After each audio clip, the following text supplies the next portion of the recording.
Dapurku adalah dapurmu. Di sini kita bisa berbagi dan menikmati kebersamaan dalam kesederhanaan.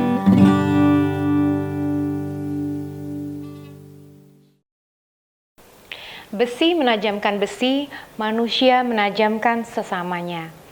Kali ini dapur Dina mau bikin zebra Japanese cheesecake. Jadi Japanese cheesecake terus garis-garis gitu ya. Ada coklatnya juga.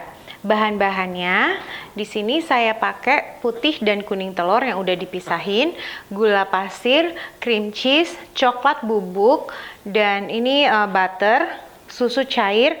Ini ada maizena, tepung maizena atau tepung jagung, dan tepung terigu serbaguna atau all purpose flour.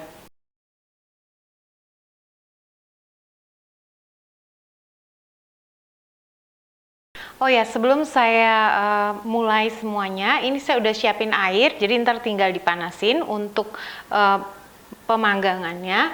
Dan saya pakai di sini loyang yang ukurannya diameternya 8 inci atau sekitar 21 cm.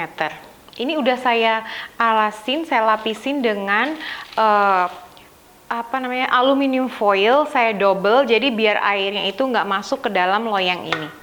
Pertama-tama saya mau masukin susunya, susu cair, langsung aja dengan cream cheese-nya. Ini nggak usah sampai mendidih, kita hanya biar dia menyatu aja. Di api yang sangat kecil, sambil terus diaduk ya. Ini kalau udah mau hampir leleh cream cheese-nya, langsung aja butternya. Ini semuanya tadi suhu ruangan ya. Telurnya suhu ruangan, butternya juga, cream cheese-nya juga nggak dingin ya, bukan yang baru keluar dari kulkas. Saya keluarin dari kulkas tapi diamkan beberapa saat di luar. Nah, dia maunya jadi lembut seperti ini. Udah nggak ada gumpalan-gumpalan cream cheese-nya, udah nggak gerundul-gerundul lagi.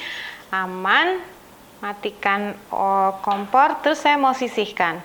Didiamkan di panci juga bisa, tapi saya ditaruh di gelas aja. Ini saya mau panasin dulu airnya, air panas biasa aja ya, air keran. Dan setengah bagian gula kita masukin di kuning telur, setengah aja ya. Kita kocok dengan kecepatan tinggi sampai dia putih, sampai dia berwarna kuning muda. Ini udah kuning muda dan dia berjejak, mengental kayak gitu. Sebelum saya lanjut proses selanjutnya, saya mau panasin dulu oven saya 300 derajat Fahrenheit atau 150 atau 155 derajat Celcius. Kita panasinnya sekarang. Nah, ini adonan cream cheese yang kita udah panasin tadi. Kita masukin di adonan kuning telur sambil dikocok pelan aja, kecepatan rendah, pelan-pelan sampai habis ya.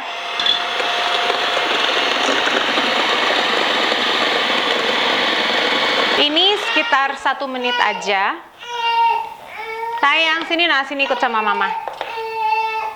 Terigu sama maizenanya kita campur aja. Masukin di adonan kuning telur ini jadi 3 bagian. Kita ayak ya. Terus bisa diaduk perlahan aja. Santai aja, pergelangan tangannya santai ya. Ini tepung yang bagian terakhir. Airnya udah mendidih, langsung aja dimatiin. Ini juga selesai. Aduk sampai rata semuanya. Ini udah selesai, kita sisihin, udah kecampur baik sekali. Dan sekarang ini udah saya cuci juga mixernya. Ini putih telur dan sisa dari gulanya itu sekalian aja langsung.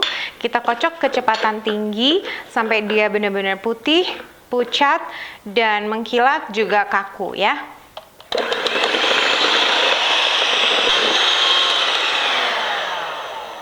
Ini udah mengkilat dan dia udah kaku.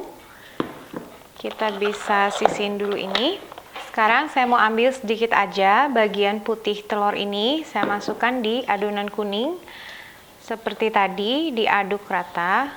Ini sebenarnya sama ya, kemarin saya bikin video juga, Japanese cheesecake. Ini sama aja, cuman yang ini ada stripe-stripe-nya, ada garis-garis zebranya gitu.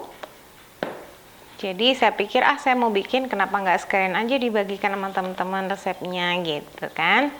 Mumpung punya bubuk coklat, semuanya ya sedikit-sedikit sampai selesai semua. Ini udah keaduk rata dengan sangat baik, jadinya cantik sekali, dia nggak ada gerundul-gerundulnya sama sekali. Nah sekarang saya mau bagi setengah, jadi kira-kira aja ya, saya nggak timbang kayak gitu, kira-kira aja setengah bagian. Yang setengah ini saya mau isi bubuk coklat yang udah kita siapin tadi, semuanya aja langsung. Kita aduk lagi perlahan banget supaya dia nggak jatuh banget, nggak turun banget adonannya. Seperti ini kira-kira adonan coklatnya udah cantik banget. Sekarang kita mau mulai taruh di loyang. Saya pakai sendok sayur yang kecil gini, sesendok putih,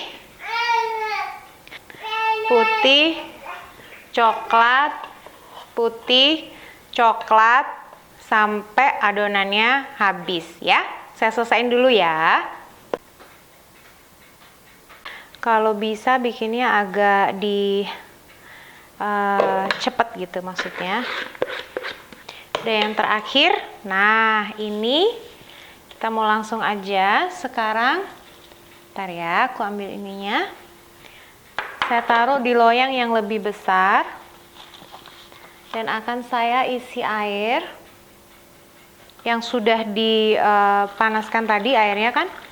Airnya udah mendidih tadi, kira-kira 1,5 cm. Dipanggang selama lebih kurang 80 menit, api atas dan bawah kalau ovennya seperti ini. Kalau oven yang gede itu api bawah aja. Rak ovennya kita taruh di paling bawah. Jadi dia di paling bawah. Ini udah 80 menit. Jadi dilihat ya, kalau kita masukin tusuk gigi atau tusuk sate juga bisa, terus sudah nggak ada yang nempel sama sekali kayak gini, berarti dia udah bener-bener mateng.